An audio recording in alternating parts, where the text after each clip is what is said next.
The Beetle, a Mystery, by Richard Marsh. Book 1. The House with the Open Window. The surprising narration of Robert Holt. Chapter 1. Outside.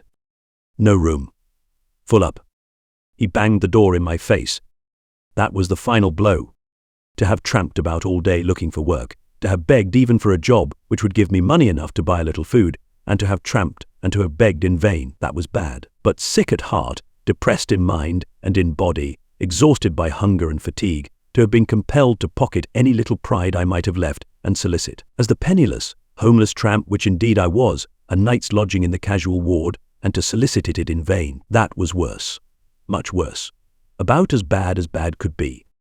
I stared, stupidly, at the door which had just been banged in my face. I could scarcely believe that the thing was possible. I had hardly expected to figure as a tramp, but supposing it conceivable that I could become a tramp, that I should be refused admission to that abode of all ignominy, the tramp's ward, was to have attained a depth of misery of which never even in nightmares I had dreamed.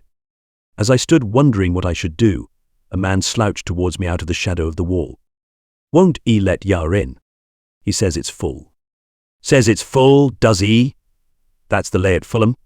They always says it's full. They wants to keep the number down." I looked at the man askance.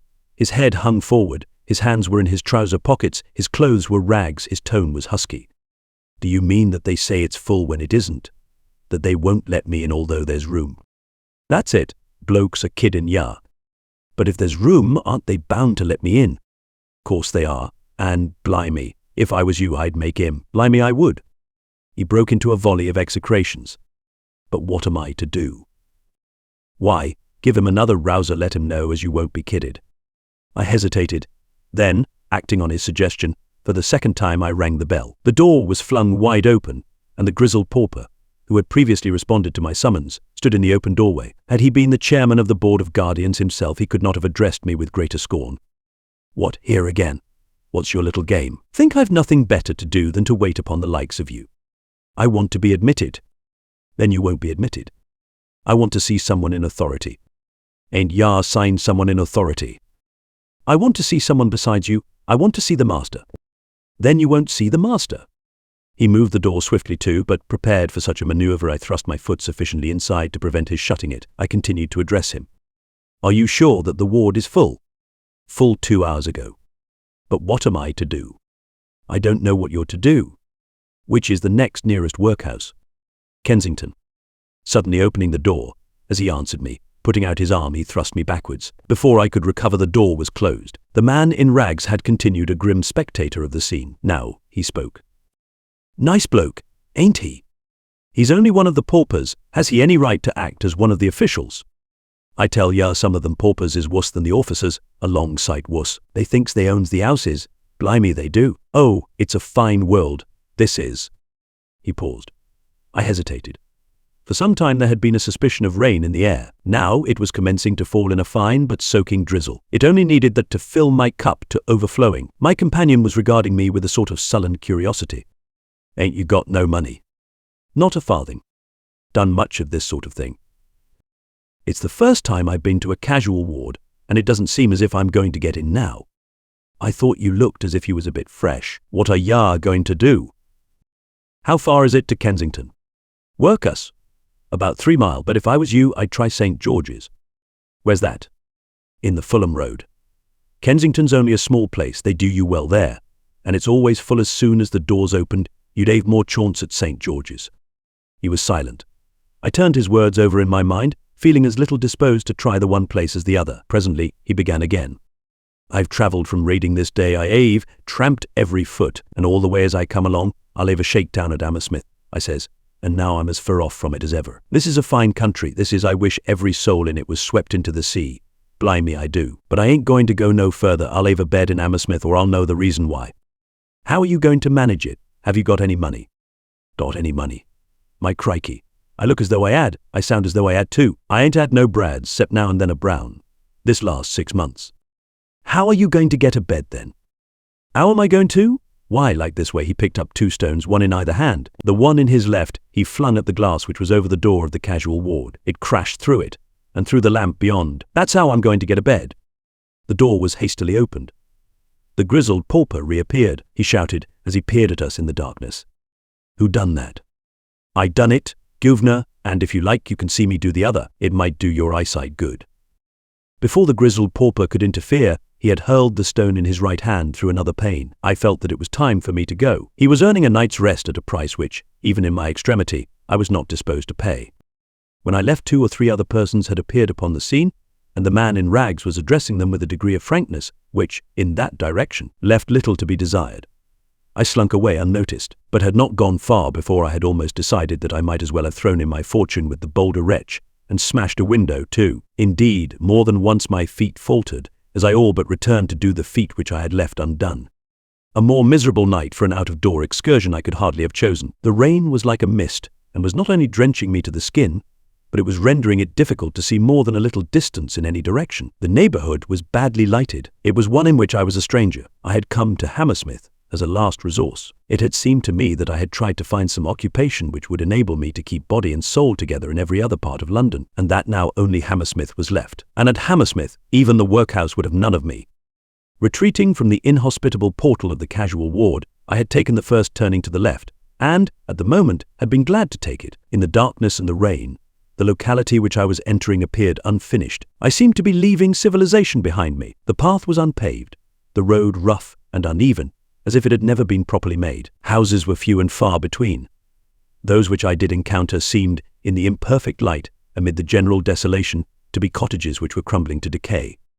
Exactly where I was I could not tell. I had a faint notion that, if I only kept on long enough, I should strike some part of Walham Green. How long I should have to keep on I could only guess. Not a creature seemed to be about of whom I could make inquiries. It was as if I was in a land of desolation.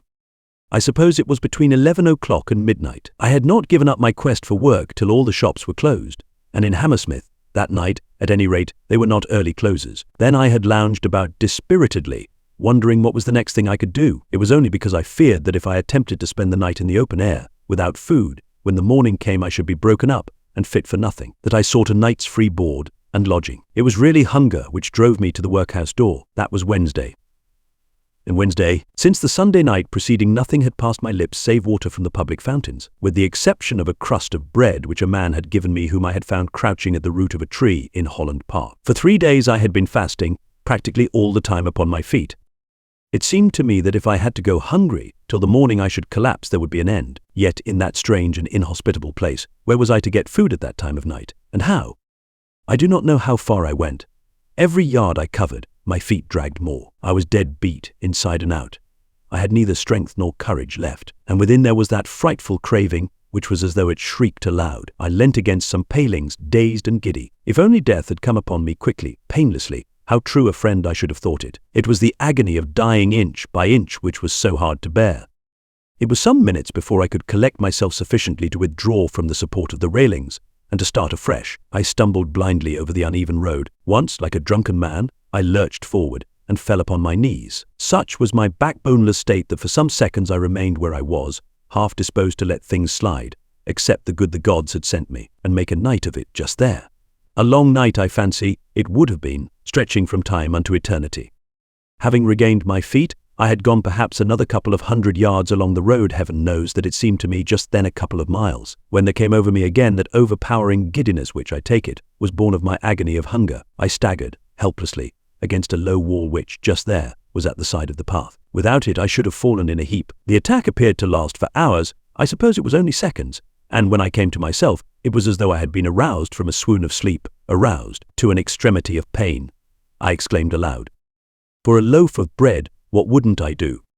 I looked about me, in a kind of frenzy. As I did so, I for the first time became conscious that behind me was a house. It was not a large one. Not a large one. It was one of those so-called villas which are springing up in multitudes all round London, and which are let at rentals of from £25 to £40 a year. It was detached.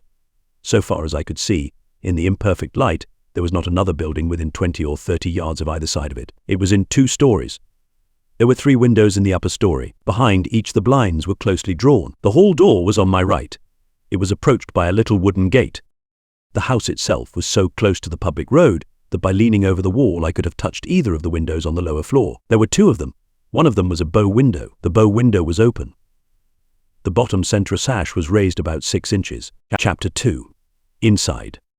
I realized and, so to speak, mentally photographed all the little details of the house in front of which I was standing with what almost amounted to a gleam of preternatural perception. An instant before, the world swam before my eyes. I saw nothing. Now I saw everything with a clearness which, as it were, was shocking. Above all, I saw the open window. I stared at it, conscious as I did so of a curious catching of the breath. It was so near to me, so very near. I had but to stretch out my hand to thrust it through the aperture. Once inside, my hand would at least be dry. How it rained out there. My scanty clothing was soaked. I was wet to the skin. I was shivering. And each second, it seemed to rain still faster. My teeth were chattering. The damp was liquefying the very marrow in my bones. And inside that open window, it must be so warm, so dry. There was not a soul in sight, not a human being anywhere near. I listened. There was not a sound. I alone was at the mercy of the sodden night. Of all God's creatures, the only one unsheltered from the fountains of heaven which he had opened. There was not one to see what I might do, not one to care. I need fear no spy. Perhaps the house was empty. Nay, probably. It was my plain duty to knock at the door, rouse the inmates, and call attention to their oversight, the open window. The least they could do would be to reward me for my pains. But suppose the place was empty. What would be the use of knocking? It would be to make a useless clatter, possibly to disturb the neighborhood, for nothing. And even if the people were at home, I might go unrewarded. I had learned, in a hard school, the world's ingratitude, to have caused the window to be closed, the inviting window, the tempting window, the convenient window, and then to be no better for it after all, but still to be penniless, hopeless, hungry, out in the cold and the rain, better anything than that. In such a situation, too late, I should say to myself that mine had been the conduct of a fool, and I should say it justly too, to be sure. Leaning over the low wall, I found that I could very easily put my hand inside the room. How warm it was in there. I could feel the difference of temperature in my fingertips. Very quietly, I stepped right over the wall. There was just room to stand in comfort between the window and the wall. The ground felt to the foot as if it was cemented. Stooping down, I peered through the opening. I could see nothing. It was black as pitch inside. The blind was drawn right up. It seemed incredible that anyone could be at home and have gone to bed, leaving the blind up and the window open. I placed my ear to the crevice. How still it was. Beyond doubt, the place was empty. I decided to push the window up another inch or two so as to enable me to reconnoiter. If anyone caught me in the act, then there would be an opportunity to describe the circumstances and to explain how I was just on the point of giving the alarm. Only I must go carefully. In such damp weather, it was probable that the sash would creak. Not a bit of it. It moved as readily and as noiselessly as if it had been oiled. This silence of the sash so emboldened me that I raised it more than I intended, in fact, as far as it would go. Not by a sound did it betray me. Bending over the sill, I put my head and half my body into the room, but I was no forwarder. I could see nothing, not a thing. For all I could tell, the room might be unfurnished. Indeed, the likelihood of such an explanation began to occur to me. I might have chanced upon an empty house. In the darkness, there was nothing to suggest the contrary. What was I to do?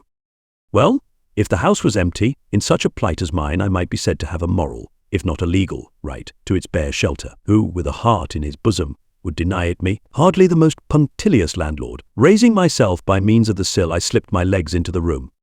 The moment I did so, I became conscious that, at any rate, the room was not entirely unfurnished. The floor was carpeted.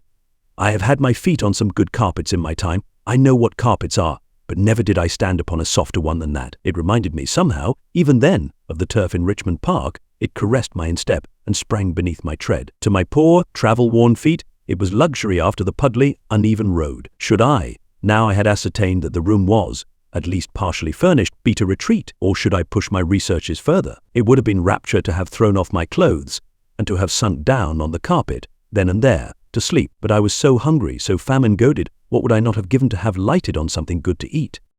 I moved a step or two forward, gingerly, reaching out with my hands, lest I struck, unawares, against some unseen thing. When I had taken 3 or 4 such steps, without encountering an obstacle, or, indeed, anything at all, I began, all at once, to wish I had not seen the house, that I had passed it by, that I had not come through the window, that I was safely out of it again. I became, on a sudden, aware that something was with me in the room. There was nothing ostensible to lead me to such a conviction. It may be that my faculties were unnaturally keen, but all at once I knew that there was something there. What was more, I had a horrible persuasion that, though unseeing, I was seen, that my every movement was being watched.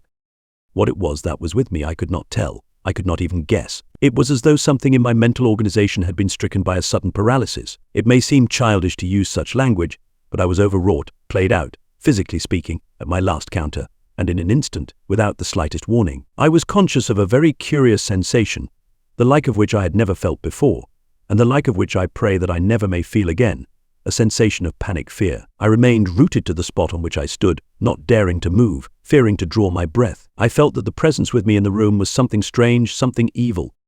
I do not know how long I stood there spellbound, but certainly for some considerable space of time. By degrees, as nothing moved, nothing was seen, nothing was heard, and nothing happened, I made an effort to better play the man. I knew that, at the moment I played the cur, and endeavored to ask myself of what it was I was afraid. I was shivering at my own imaginings. What could be in the room to have suffered me to open the window and to enter unopposed? Whatever it was surely to the full as great a coward as I was, or why permit, unchecked, my burglarious entry? Since I had been allowed to enter, the probability was that I should be at liberty to retreat, and I was sensible of a much keener desire to retreat than I had ever had to enter.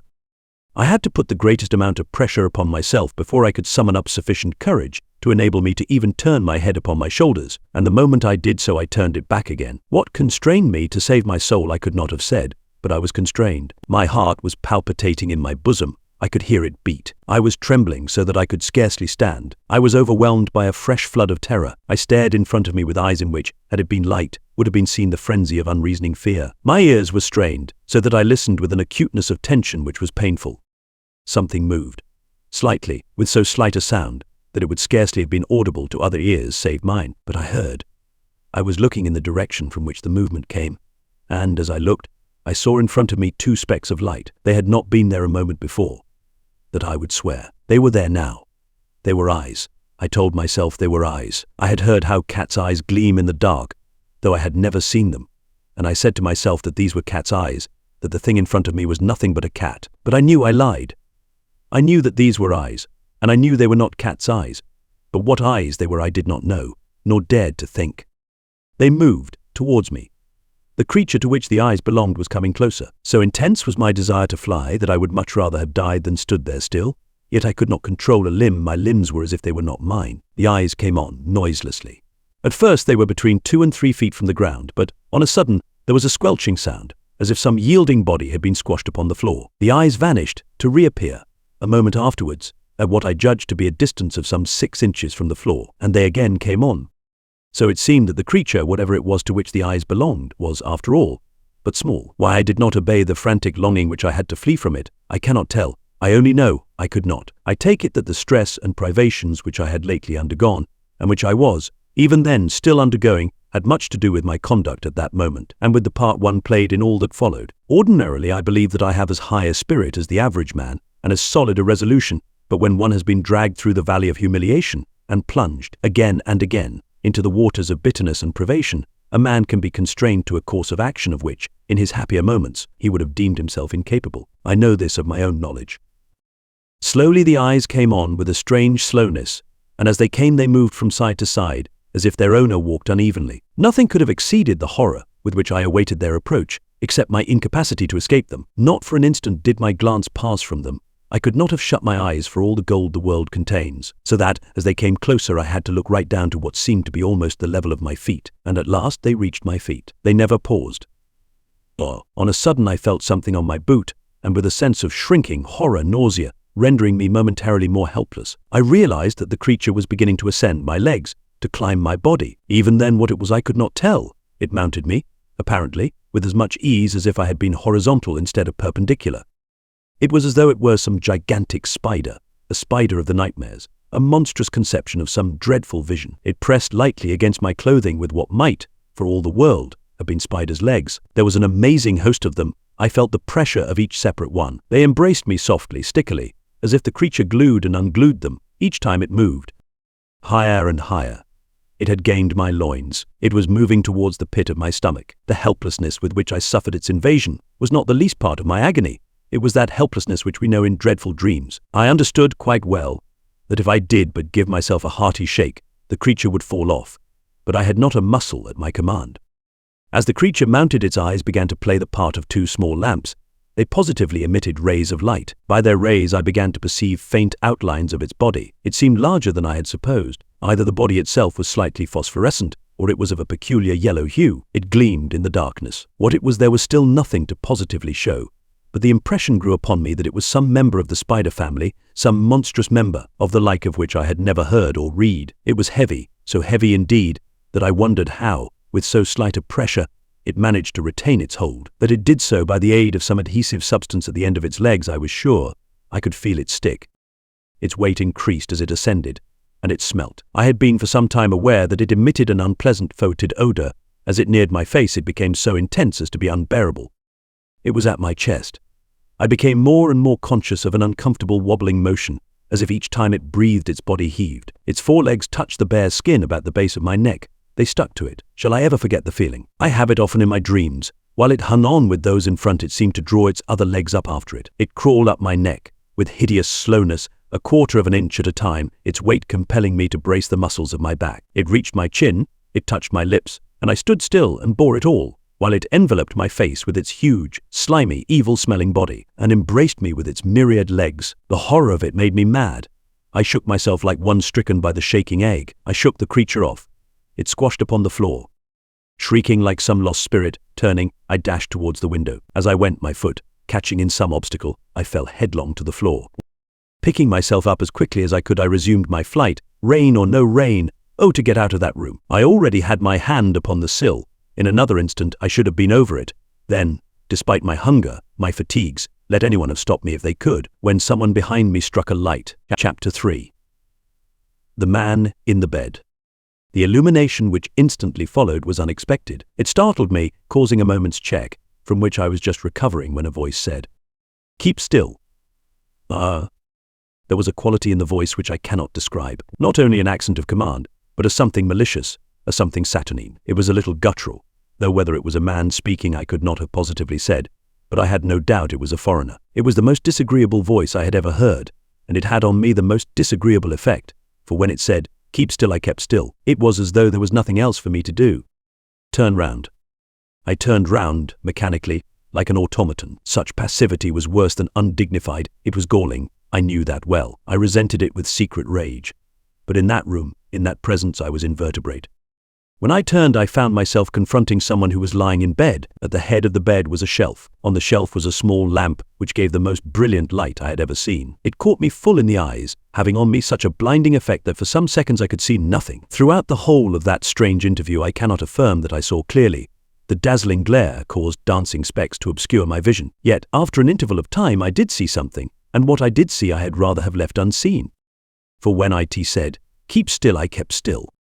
I saw someone in front of me lying in a bed. I could not at once decide if it was a man or a woman. Indeed, at first I doubted if it was anything human, but afterwards I knew it to be a man, for this reason, if for no other, that it was impossible such a creature could be feminine. The bedclothes were drawn up to his shoulders, only his head was visible. He lay on his left side, his head resting on his left hand, motionless, eyeing me as if he sought to read my inmost soul. And, in very truth, I believe he read it. His age I could not guess. Such a look of age I had never imagined. Had he asserted that he had been living through the ages, I should have been forced to admit that, at least he looked it.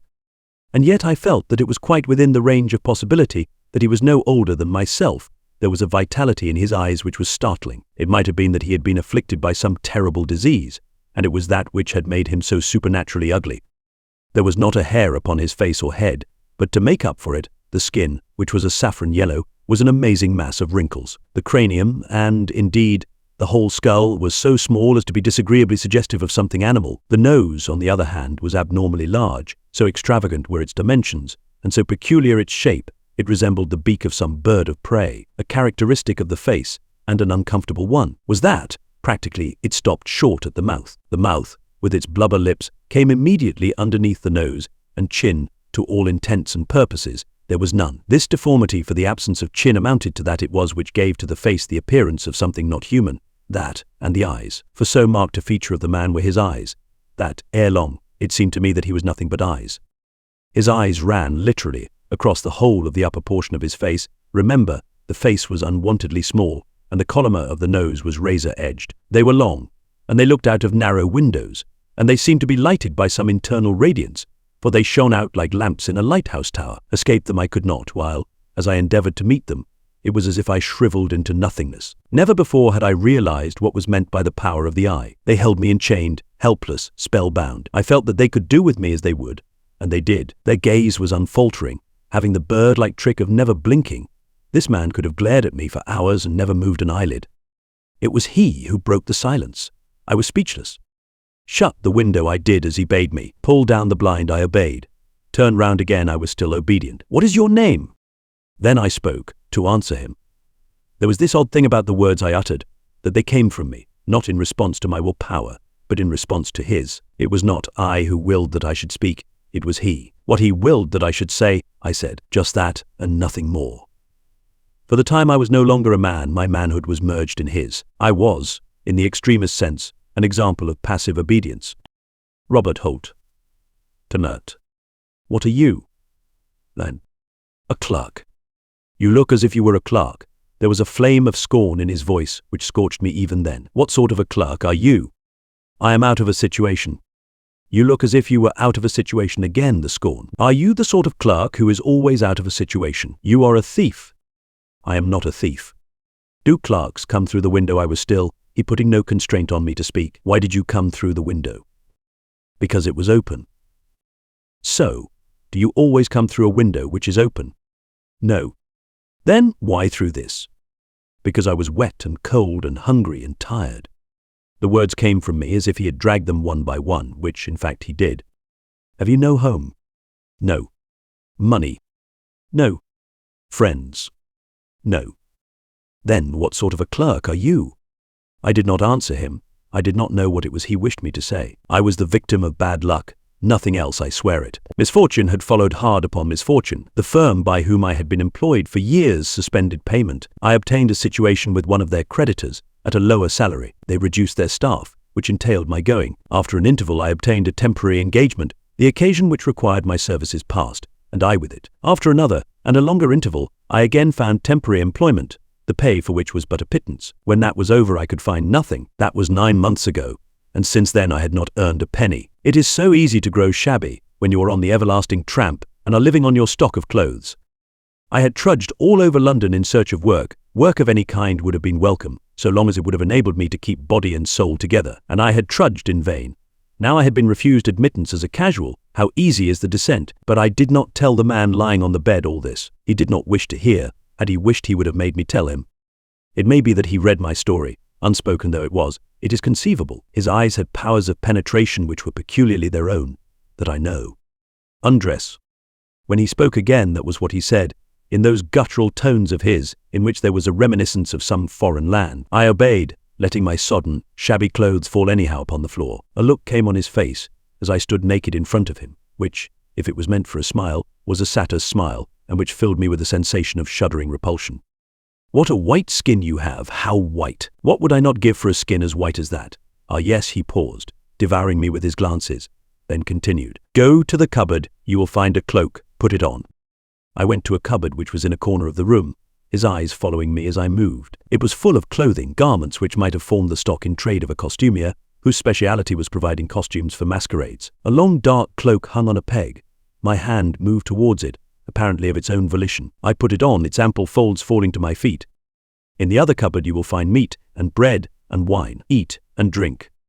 On the opposite side of the room, near the head of his bed, there was a second cupboard. In this, upon a shelf, I found what looked like pressed beef, several round cakes of what tasted like rye bread, and some thin, sour wine in a straw-covered flask. But I was in no mood to criticize. I crammed myself, I believe, like some famished wolf, he watching me, in silence all the time. When I had done, which was when I had eaten and drunk as much as I could hold, there returned to his face that satyr's grin. I would that I could eat and drink like that. Ah, yes, put back what is left, I put it back, which seemed an unnecessary exertion, there was so little to put. Look me in the face. I looked him in the face, and immediately became conscious, as I did so, that something was going from me, the capacity, as it were, to be myself. His eyes grew larger and larger, till they seemed to fill all space, till I became lost in their immensity. He moved his hand, doing something to me, I know not what, as it passed through the air, cutting the solid ground from underneath my feet, so that I fell headlong to the ground. Where I fell, there I lay like a log. And the light went out. Chapter 4. A lonely vigil. I knew that the light went out, for not the least singular, nor, indeed, the least distressing part of my condition was the fact that, to the best of my knowledge and belief, I never once lost consciousness during the long hours which followed. I was aware of the extinction of the lamp, and of the black darkness which ensued. I heard a rustling sound, as if the man in the bed was settling himself between the sheets. Then all was still. And throughout that interminable night I remained, my brain awake, my body dead, waiting, watching, for the day. What had happened to me I could not guess. That I probably wore some of the external evidences of death my instinct told me, I knew I did. Paradoxical though it may sound, I felt as a man might feel who had actually died, as, in moments of speculation, in the days gone by, I had imagined it as quite possible that he would feel. It is very far from certain that feeling necessarily expires with what we call life. I continually asked myself if I could be dead. The inquiry pressed itself on me with awful iteration. Does the body die, and the brain, the eye, the ego still live on? God only knows. But then, the agony of the thought. The hours passed. By slow degrees the silence was eclipsed. Sounds of traffic, of hurrying footsteps, life, were ushers of the morn. Outside the window sparrows twittered, a cat mewed, a dog barked, there was the clatter of a milk can. Shafts of light stole past the blind, increasing in intensity. It still rained. Now and again it pattered against the pane. The wind must have shifted because for the first time there came on a sudden the clang of a distant clock striking the hour, 7. Then, with the interval of a lifetime between each chiming 8, 9, 10. So far, in the room itself there had not been a sound. When the clock had struck 10, as it seemed to me years ago, there came a rustling noise from the direction of the bed. Feet stepped upon the floor, moving towards where I was lying. It was of course now broad day, and I presently perceived that a figure, clad in some queer-coloured garment, was standing at my side, looking down at me. It stooped, then knelt. My only covering was unceremoniously thrown from off me, so that I lay there in my nakedness. Fingers prodded me then and there, as if I had been some beast ready for the butcher's stall. A face looked into mine, and in front of me were those dreadful eyes. Then, whether I was dead or living, I said to myself that this could be nothing human. Nothing fashioned in God's image could wear such a shape as that. Fingers were pressed into my cheeks, they were thrust into my mouth. They touched my staring eyes, shut my eyelids, then opened them again. And horror of horrors, the blubber lips were pressed to mine. The soul of something evil entered into me in the guise of a kiss. Then this travesty of manhood reascended to his feet and said, whether speaking to me or to himself I could not tell, "Dead, dead, as good as dead, and better, we'll have him buried." He moved away from me. I heard a door open and shut, and knew that he was gone. And he continued gone throughout the day. I had no actual knowledge of his issuing out into the street, but he must have done so, because the house appeared deserted. What had become of the dreadful creature of the night before I could not guess. My first fear was that he had left it behind him in the room with me. It might be, as a sort of watchdog. But, as the minutes and the hours passed, and there was still no sign or sound of anything living, I concluded that, if the thing was there, it was, possibly, as helpless as myself, and that during its owner's absence, at any rate, I had nothing to fear from its too pressing attentions. That, with the exception of myself, the house held nothing human. I had strong presumptive proof more than once in the course of the day. Several times, both in the morning and the afternoon, people without endeavoured to attract the attention of whoever was within. Vehicles, probably tradesmen's carts, drew up in front, their stopping being followed by more or less assiduous assaults upon the knocker and the bell. But in every case their appeals remained unheeded. Whatever it was they wanted, they had to go unsatisfied away. Lying there, torpid, with nothing to do but listen, I was possibly struck by very little, but it did occur to me that one among the callers was more persistent than the rest. The distant clock had just struck noon when I heard the gate open and someone approached the front door. Since nothing but silence followed, I supposed that the occupant of the place had returned and had chosen to do so as silently as he had gone. Presently, however, there came from the doorstep a slight but peculiar call, as if a rat was squeaking. It was repeated 3 times, and then there was the sound of footsteps quietly retreating, and the gate reclosing. Between 1 and 2 the caller came again. There was a repetition of the same signal. That it was a signal I did not doubt, followed by the same retreat. About 3 the mysterious visitant returned. The signal was repeated, and when there was no response, fingers tapped softly against the panels of the front door.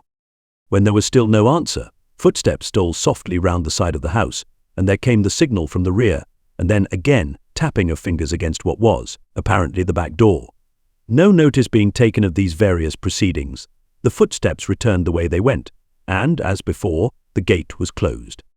Shortly after darkness had fallen, this assiduous caller returned, to make a 4th and more resolute attempt to call attention to his presence. From the peculiar character of his manoeuvres, it seemed that he suspected that whoever was within had particular reasons for ignoring him without. He went through the familiar pantomime of the 3 squeaky calls both at the front door and the back, followed by the tapping of the fingers on the panels. This time, however, he also tried the window panes. I could hear, quite distinctly, the clear, yet distinct, noise of what seemed like knuckles rapping against the windows behind. Disappointed there, he renewed his efforts at the front. The curiously quiet footsteps came round the house, to pause before the window of the room in which I lay, and then something singular occurred. While I waited for the tapping, there came, instead, the sound of someone or something scrambling onto the window sill, as if some creature, unable to reach the window from the ground, was endeavoring to gain the vantage of the sill. Some ungainly creature, unskilled in surmounting such an obstacle as a perpendicular brick wall. There was the noise of what seemed to be the scratching of claws, as if it experienced considerable difficulty in obtaining a hold on the unyielding surface. What kind of creature it was I could not think out, astonished to find that it was a creature at all. I had taken it for granted that the persevering visitor was either a woman or a man. If, however, as now seemed likely, it was some sort of animal, the fact explained the squeaking sounds. Though what, except a rat, did squeak like that was more than I could say, and the absence of any knocking or ringing. Whatever it was, it had gained the summit of its desires, the window sill. It panted as if its efforts at climbing had made it short of breath. Then began the tapping. In the light of my new discovery, I perceived, clearly enough, that the tapping was hardly that which was likely to be the product of human fingers. It was sharp and definite, rather resembling the striking of the point of a nail against the glass. It was not loud, but in time it continued with much persistency. It became plainly vicious. It was accompanied by what I can only describe as the most extraordinary noises. There were squeaks, growing angrier and shriller as the minutes passed, what seemed like gaspings for breath, and a peculiar buzzing sound like, yet unlike, the purring of a cat. The creature's resentment at its want of success in attracting attention was unmistakable. The tapping became like the clattering of hailstones. It kept up a continuous noise with its cries and pantings. There was the sound as of some large body being rubbed against the glass, as if it were extending itself against the window and endeavoring by force of pressure to gain an entrance through the pane. So violent did its contortions become that I momentarily anticipated the yielding of the glass and the excited assailant coming crashing through. Considerably to my relief, the window proved more impregnable than seemed at one time likely. The stolid resistance proved, in the end, to be too much either for its endurance or its patience. Just as I was looking for some fresh manifestation of fury, it seemed rather to tumble than to spring off the sill. Then came, once more, the same sound of quietly retreating footsteps, and what, under the circumstances, seemed odder still, the same closing of the gate. During the 2 or 3 hours which immediately ensued, nothing happened at all out of the way, and then took place the most surprising incident of all. The clock had struck 10 some time before. Since before the striking of the hour nothing, and no one had passed along what was evidently the little frequented road in front of that uncanny house. On a sudden 2 sounds broke the stillness without, of someone running, and of cries. Judging from his hurrying steps, someone seemed to be flying for his life, to the accompaniment of curious cries. It was only when the runner reached the front of the house that, in the cries, I recognized the squeaks of the persistent caller. I imagined that he had returned, as before, alone, to renew his attacks upon the window, until it was made plain, as it quickly was, that with him was some sort of a companion. Immediately there arose, from without, the noise of battle. 2 creatures, whose cries were, to me, of so unusual a character that I found it impossible to even guess at their identity, seemed to be waging war to the knife upon the doorstep. After a minute or 2 of furious contention, victory seemed to rest with one of the combatants, for the other fled, squeaking as with pain, while I listened, with strained attention, for the next episode in this queer drama, expecting that now would come another assault upon the window. To my unbounded surprise, I heard a key thrust in the keyhole, the lock turned, and the front door thrown open with a furious bang. It was closed as loudly as it was opened. Then the door of the room in which I was dashed open with the same display of excitement, and of clamour. Footsteps came hurrying in. The door was slammed to with a force which shook the house to its foundations. There was a rustling as of bedclothes, the brilliant illumination of the night before, and a voice, which I had only too good reason to remember, said, "Stand up." I stood up, automatically, at the word of command, facing towards the bed. There, between the sheets, with his head resting on his hand, in the attitude in which I had seen him last, was the being I had made acquaintance with under circumstances which I was never likely to forget, the same, yet not the same. This concludes the first part of 10 total of The Beetle by Richard Marsh, produced by Best Audio Books for free.